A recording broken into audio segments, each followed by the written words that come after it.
Je déteste juste renflouer encore l'Europe. Et c'est donc à ce moment que Pete Hegseth ajoute « Je partage complètement ton dégoût pour ce parasitisme européen, c'est pathétique. » Les États-Unis sont là pour défendre leurs intérêts. Leurs intérêts en Ukraine, c'est de reprendre leur argent.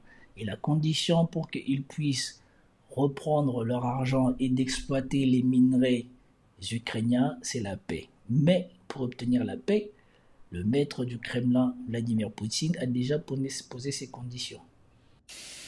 Bonjour mesdames et messieurs, bienvenue sur notre chaîne. Toujours dans la suite du conflit russo-ukrainien, malgré le fait que les Européens sont en train de se rendre compte de ce qui a été dit ici sur cette chaîne et sur d'autres chaînes depuis un long moment, que ce n'est pas les États-Unis qui vont dicter la fin de la guerre en Ukraine et que surtout Trump, il n'est pas là pour essayer de redorer l'image des Américains auprès des Européens. Enfin, il est là pour encaisser l'argent des Américains et récupérer l'argent des Américains auprès des Ukrainiens. L'actualité avançait vers une deuxième réunion de pourparlers entre les Russes et les Ukrainiens. Bien évidemment, bien avant ça, nous avons eu Zelensky et les Européens qui racontaient tout et n'importe quoi sur le fait qu'on va avancer, on va aller, je sais pas quoi, qui avaient des grands espoirs sur un cessez-le-feu. Mais la réalité leur avait été déjà rappelée depuis hier matin, dès le 24 mars 2025. Commentez, likez, partagez pour nous soutenir et soutenir la chaîne. Sans plus tarder, nous allons faire le croisement de différentes informations pour montrer à quel point la Russie contrôle et avance dans son agenda sur l'Ukraine. Jérôme Garraud, on a le sentiment, alors la délégation russe est arrivée il y a quelques instants, c'est cette délégation qui donne le tempo, qui pose ses conditions. Bonjour, oui, la réunion entre Russes et Américains a commencé il y a à peu près une heure à Riyad, mais d'emblée, le Kremlin a tempéré les espoirs, les espoirs qu'on pouvait avoir. Il n'y a même pas de mention d'arrêt des combats, par exemple. Alors d'après Moscou, ce qui sera discuté aujourd'hui, c'est la reprise de l'accord céréalier, vous savez, qui avait fonctionné brièvement entre 2022 et 2023. Donc les Russes vont probablement exiger que soient assouplies les sanctions économiques sur leurs exportations d'engrais, pour en échange laisser passer les bateaux ukrainiens chargés de blé. Mais même ça, ce n'est pas sûr que ce sera signé. Le Kremlin a souligné qu'il y avait de nombreuses nuances, des problèmes à soulever et que ces négociations, de manière générale, seront difficiles et prendront du temps. Alors ce qu'on peut attendre dans l'immédiat, dans le prolongement de cet accord céréalier, c'est un éventuel cessez-le-feu, mais uniquement en mer Noire, uniquement sur les bateaux. Donc vous voyez, le chemin vers le cessez-le-feu total est encore assez long. Merci beaucoup Jérôme pour...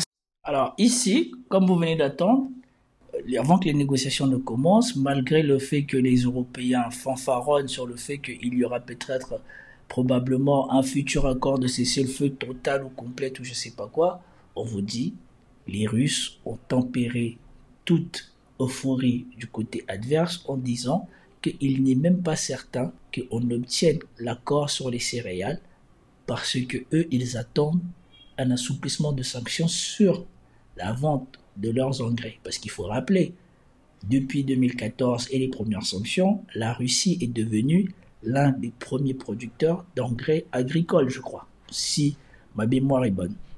Alors, après avoir vu ceux qui ont fixé les termes de cette négociation sont les Russes, nous allons voir ici les résultats de ce pourparlers. Ça, c'est le lendemain, le 25 mars 2025, sur France 24, on nous parle des résultats des pourparlers entre les Russes et les Américains en Arabie Saoudite.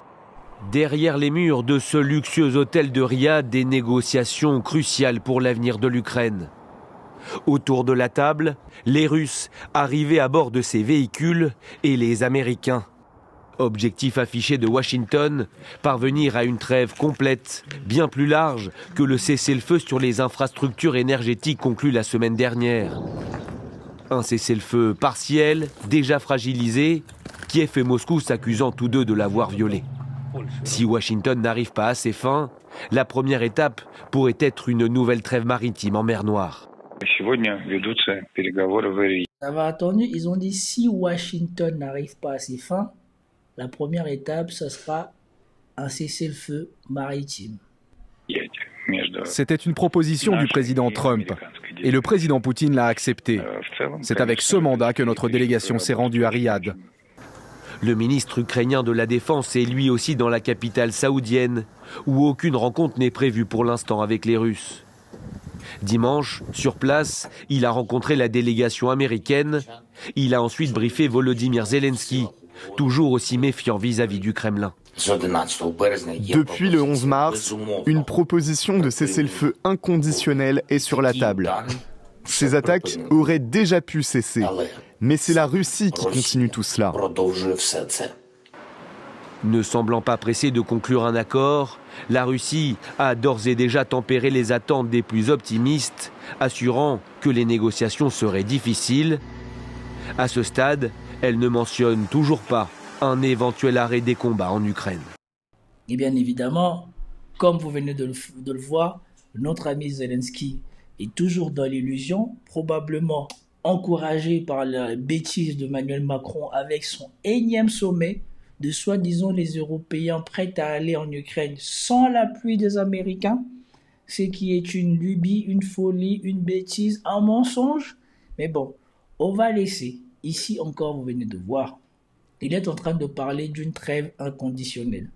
Or, tout ce à quoi la Russie donne son accord, comme on va le voir, ne se donne pas de manière inconditionnelle, mais bien conditionnée par quelque chose. Et donc, on a la parfaite illustration de la doctrine russe de ce qui est à moi est à moi et ce qui est à vous, on peut éventuellement en parler. Les Russes ne donnent rien sans rien obtenir. Et surtout, nous allons voir que nous avançons dans une phase où les Européens auront de plus en plus de mal à ne serait-ce que faire ou maintenir leur posture dans cette guerre. Comme disait Emmanuel Macron, nous avons eu raison de sanctionner la Russie et de continuer. La guerre en Ukraine dure maintenant depuis plus de 3 ans. Nous avons, dès le premier jour, décidé de soutenir l'Ukraine et de sanctionner la Russie. Et nous avons bien fait. Et ben nous allons voir que ça va devenir de plus en plus difficile en regardant les prochaines vidéos. Alors, pour commencer, nous allons avoir la chronique de Vincent Herweg sur justement cet accord, et après nous aurons la chronique d'un autre chroniqueur de RTL. C'est parti. Bonjour Vincent Hervouette. Bonjour Dimitri, bonjour à tous. Vous revenez Vincent ce matin sur l'accord conclu entre Russes et Ukrainiens pour une trêve en mer Noire. Mais alors il y a deux façons de voir le verre de vodka. À moitié plein, c'est la première trêve que les Américains aient obtenue en négociant en même temps avec les Russes et les Ukrainiens. La guerre continue, mais sans bataille navale en mer Noire, l'exportation des céréales va reprendre. Ce n'est pas rien. Le verre de vodka à moitié vide, c'est qu'il n'y a aucun cessez-le-feu à l'horizon, juste une trêve partielle, une trêve maritime, et pour 30 jours seulement. Et encore, sous condition. Pour la mettre en œuvre, Moscou exige notamment la levée des sanctions sur les produits agricoles. Les Américains ont dit oui, les Européens vont dire non, mais ils vont avoir du mal à les maintenir s'ils sont tous seuls. À Riyad, en tout cas, en Arabie, il n'y avait pas de quoi s'enivrer hier. Alors à ce rythme, Donald Trump n'est pas prêt d'imposer un traité de paix, Vincent. Mais ce n'est pas l'arbre interminable pour un résultat si incertain. Quelle frustration pour l'homme qui se veut le champion du deal. La réalité rugueuse. Il s'y casse les dents comme sur l'acier des canons. Le projet de trêve de 30 jours, célébré la semaine dernière avec des trémolos et qui devait interdire aux belligérants de bombarder leurs installations énergétiques, ce projet est mort-né. Kiev et Moscou s'accusent de l'avoir torpillé, est reconnu. Hier, les Américains et les Russes ont même échoué après 12 heures de discussion à adopter une déclaration commune. Donald Trump avait promis de mettre fin à la guerre en 24 heures. Sur Fox News, il a reconnu que la discussion au téléphone avec Vladimir Poutine avait été difficile. Ce matin, de même, à Jeddah, vous vous souvenez, il y a 8 jours, eh bien, Steve Witkoff pariait sur un cessez-le-feu total en Ukraine dans les 2 semaines. À l'évidence, les deux hommes ont sous-estimé les difficultés. Américains et Vietnamiens avaient négocié pendant 4 ans avant de signer les accords de Paris. Alors Vincent, il faut ajouter que Paris et l'Europe sont hors jeu de ces discussions, signe des temps. Il n'y a qu'un vainqueur pour l'instant, vous avez remarqué, c'est l'Arabie Saoudite, le royaume. Mohamed Ben Salman assure le jeter le couvert et dame le pion à tous les géants qui voulaient tenir ce rôle de médiateur. Narendra Modi qui avait déroulé le tapis rouge à Volodymyr Zelensky et à Vladimir Poutine et qui voulait s'engager personnellement pour la paix. Le tandem Chine-Brésil avec leur plan en 6 points. L'Afrique qui a brandi sa propre initiative en 10 points portée à Kiev et au Kremlin par des ambassadeurs en procession. L'Arabie a aussi triomphé de ses voisins. La Turquie se présentait comme l'hôte idéal. Elle avait réussi au début de la guerre à exporter les céréales. Le Qatar avait un accord humanitaire pour rapatrier les enfants à mettre à son actif. Eh bien, en définitive, c'est la connivence de longue date au sein de l'OPEP avec Vladimir Poutine qui permet à l'Arabie de s'imposer comme médiateur. Mohamed Ben Salman a condamné l'agression russe, mais il a refusé de s'associer aux sanctions. Donald Trump trouve que c'est un type génial. Il lui a réservé son premier coup de fil et après l'élection, il va lui rendre visite pour son premier voyage à l'étranger. En échange, MBS a promis 600 milliards de dollars d'investissement aux États-Unis et surtout, il laisse croire qu'il pourrait signer les accords d'Abraham. Sauf que, dans la réalité, la reprise des bombardements de Gaza repousse toute normalisation avec Israël. Alors vous le voyez, à Gaza comme en Ukraine, la trêve est un combat et la paix... Voilà, et c'était le titre de cette chronique. En Ukraine, la trêve est un combat. Et nous avons ici la chronique de Vincent Herouet, qui a plus une portée internationale que probablement locale ou nationale en France, puisque ici il parle du fait que, le premier accord de cessez-le-feu n'a pas été respecté ni par l'Ukraine, ni par la Russie, selon les actualités dont il dispose, puisque nous avons vu les deux États se bombarder, et nous voyons que l'Ukraine tente de faire une percée à nouveau sur le territoire russe à Belgorod. Et donc, comme M. Orlov l'avait interposé à Darius Rochman sur la vidéo que je vous ai fait la dernière fois. Qu'il en soit, on apprend maintenant, sirène d'alerte, de nouveau des bombardements, là maintenant, en ce moment, sur l'Ukraine. Ça donne pas évidemment une image très pacifique. Les combats continuent de deux côtés. Vous savez qu'aujourd'hui, les troupes ukrainiennes ont repris une offensive dans la région de Belgorod. Et donc ici, on a, les accords ne sont pas probablement respectés. 2, ici, on a le verre à moitié vide. Soit on est content qu'il y ait une trêve sur les céréales, soit on réalise qu'il n'y a que ça. C'est qu'espérer les Européens et Zelensky, n'est pas à l'ordre du jour, comme l'a dit le chroniqueur de LCI dans la première vidéo. Et enfin, pour finir, avec l'exclusion du rôle de l'Union européenne, pour vous montrer que Macron et l'Union européenne sont en train de gaspiller l'argent des Européens pour rien et instrumentalisent la Russie pour d'autres buts. Parce qu'ici, comme on vous le dit, ils n'ont pas leur mot à dire et ils n'enverront probablement pas de soldats.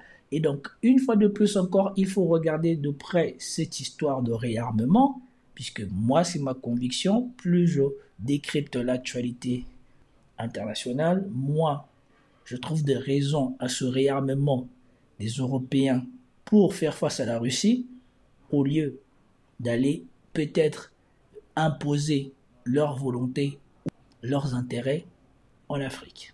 Et maintenant, nous allons finir avec ce qui va définitivement vous montrer que ça sent mauvais pour les Européens et que leur posture est probablement bidon.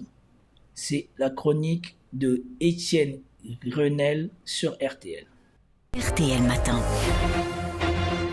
7h19 sur RTL, l'édito d'RTL Matin avec vous, Étienne Gernel. Kiev et Moscou ont donc accepté de cesser les hostilités sur la mer Noire.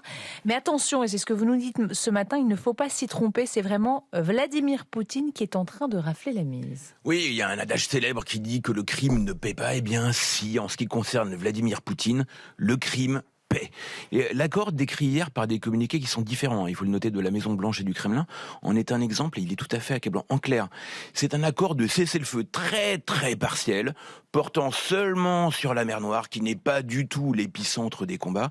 Et Vladimir Poutine obtient une chose incroyable en contrepartie, le début d'un processus de levée de sanctions. Bon, mais ces levées de sanctions, elles portent sur quoi exactement, Étienne ? Alors, selon la Maison-Blanche, il s'agit d'aider la Russie à rétablir son accès au marché mondial de produits agricoles et d'engrais, à améliorer l'accès aux ports et au système de paiement pour ces transactions. Le Kremlin a été beaucoup plus précis et beaucoup plus exigeant en ajoutant notamment une condition pour que le cessez-le-feu entre en vigueur, la reconnexion de sa banque d'agriculture, Roselkosbank, aux circuits financiers internationaux. Alors ça peut paraître un détail, mais c'est ahurissant. Ahurissant, mais pourquoi ?